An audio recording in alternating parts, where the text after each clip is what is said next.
Leo Tolstoy's Anna Karenina, Part 6, in which all our protagonists find the thin veneer of tranquility in their lives, tested by family and friends, with farcical and tragic consequences.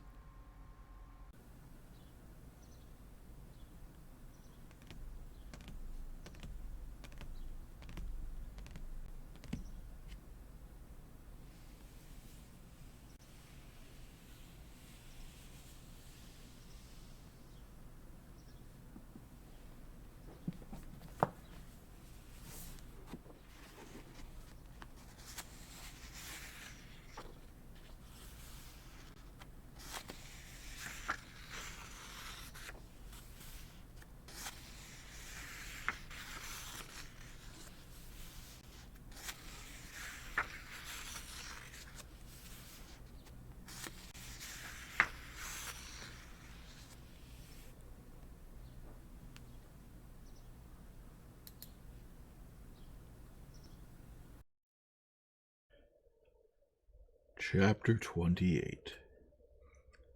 Levine was standing quite far away. Beside him stood one nobleman who was wheezing and breathing heavily, and another whose thick soles creaked, preventing him from hearing well. He could only hear the marshal's soft voice from afar, then the shrill voice of the venomous nobleman, and then Zviazhsky's voice.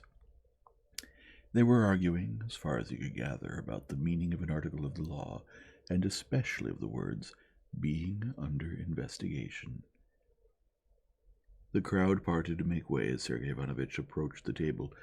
Sergei Ivanovitch, after waiting for the venomous nobleman to finish his speech, said it seemed to him that the right thing to do would be to consult the article of the law, and he asked the secretary to find it. In the article it said that in the case of disagreement, there should be a vote. Sergei Ivanovitch read the article and began to explain its meaning, but here a tall, fat, slightly stooping landowner with a dyed mustache, in a tight uniform with a collar that propped his neck up from behind, interrupted him. He came up to the table and, rapping on it with his signet ring, shouted loudly, "To the vote! Cast your ballots! No point talking, cast your ballots!" Here several voices started talking, and the tall nobleman with the signet ring, growing more and more angry, shouted louder and louder, but it was impossible to make out what he was saying. He was saying the same thing that Sergei Ivanovitch had suggested, but he obviously hated him and his whole party, and that feeling of hatred communicated itself to the whole party, and provoked a response of the same anger, though more decent, from the other side. Shouts arose, and for a moment everything was so confused that the provincial marshal had to call for order. "To the vote! To the vote! Every nobleman will understand. We shed our blood. The monarch's trust. Don't count the marshal. He's no one to give orders. That's not the point. The vote, if you please. Disgusting." Angry, furious cries came from all sides. The looks and faces were still more angry and furious than the talk. They expressed irreconcilable hatred. Levine had no idea what it was all about, and was astonished at the passion with which they discussed the question of whether the opinion about Flerov should or should not be put to the vote. As Sergei Ivanovitch later explained to him, he had forgotten the syllogism that for the common good it was necessary to bring down the provincial marshal. To bring down the provincial marshal, a majority of the votes was necessary. For a majority of the votes, Flerov had to be given the right to a voice. To have Flerov's eligibility recognized, they had to explain how to understand the article of the law. One vote could decide the whole thing, and you must be serious and consistent if you want to serve the common cause, Sergei Ivanovitch concluded. But Levine had forgotten that, and it was painful for him to see these good people, whom he respected, in such unpleasant, angry agitation. To rid himself of that painful feeling, he went to the other room without waiting for the end of the debate. No one was there except the servants at the buffet. Seeing the servants busily wiping platters and setting out plates and glasses, seeing their calm, animated faces, Levine experienced a sudden feeling of relief, as if he had gone from a stinking room into the fresh air. began pacing up and down, looking with pleasure at the servants. He liked it very much when one servant with grey side whiskers, showing his contempt for the younger ones who kept teasing him, taught them how to fold napkins. Levine was about to get into conversation with the old servant when the secretary of the nobleman's trust, a little old man whose specialty was knowing all the noblemen of the province by name and patronymic, distracted him. "If you please, Constantine Dmitrich," he said to him, "your brother is looking for you. The question is being put to the vote." Levine went into the room, was given a little white ball, and, following his brother Sergei Ivanovitch, approached the table at which Zyazki stood, with a significant and ironic face, gathering his beard in his fist and sniffing it. Sergei Ivanovitch thrust his hand into the box, put his ballot somewhere, and, yielding his place to Levine, stayed right there. Levine came up, but, forgetting what it was all about, and becoming embarrassed, he turned to Sergei Ivanovitch and asked, "Where shall I put it?"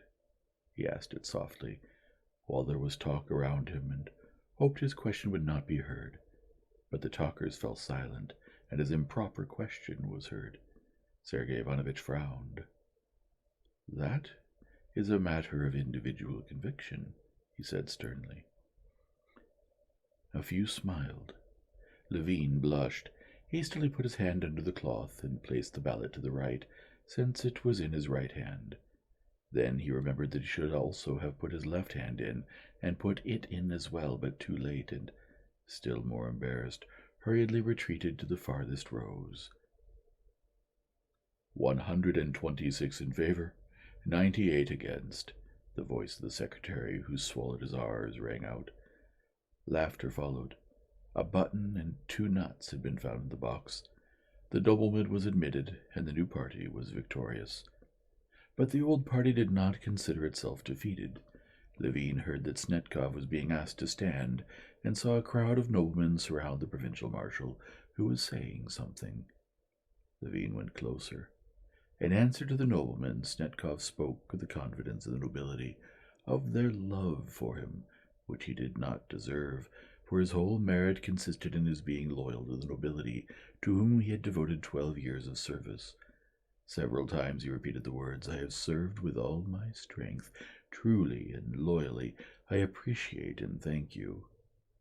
And suddenly he stopped, choked by tears, and walked out of the room. Whether those tears were caused by awareness of the injustice done him, or by his love for the nobility, or by the strained position he was in, feeling himself surrounded by enemies, his emotion communicated itself. The majority of the noblemen were moved, and Levine felt a tenderness for Snetkov. In the doorway, the provincial marshal ran into him. "I'm sorry, please excuse me," he said to him, as to a stranger, but recognizing Levine, he smiled timidly. It seemed to Levine that he wanted to say something, but could not because of the emotion.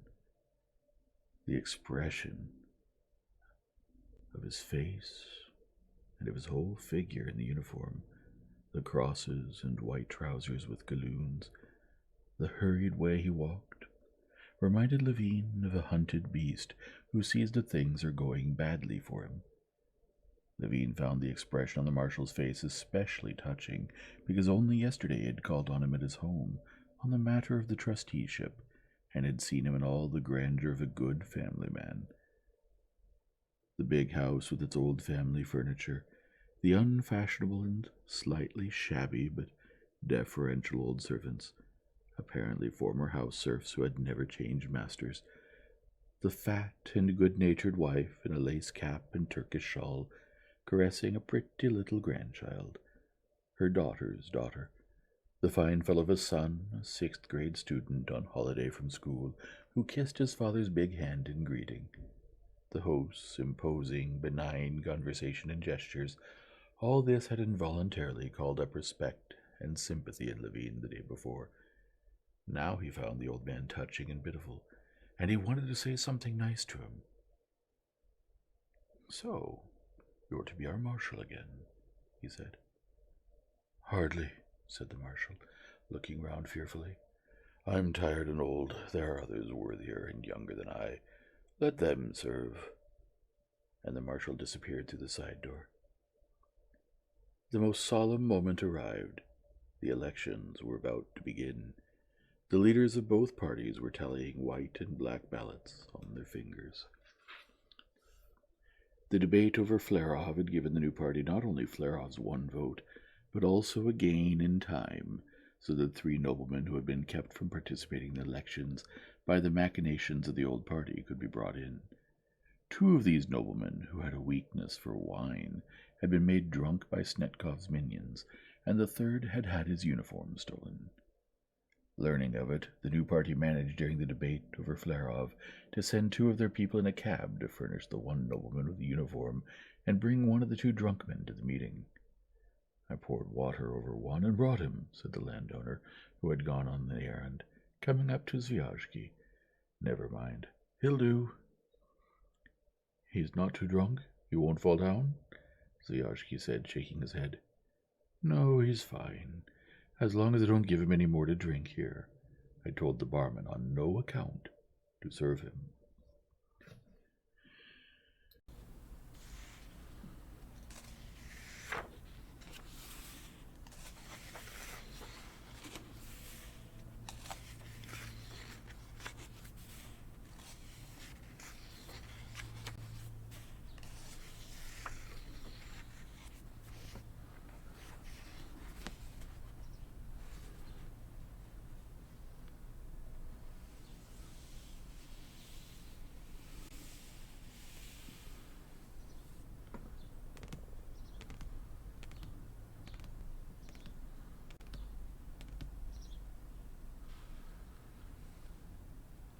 If you enjoy this format, please leave a like and subscribe and return tomorrow for the next chapter.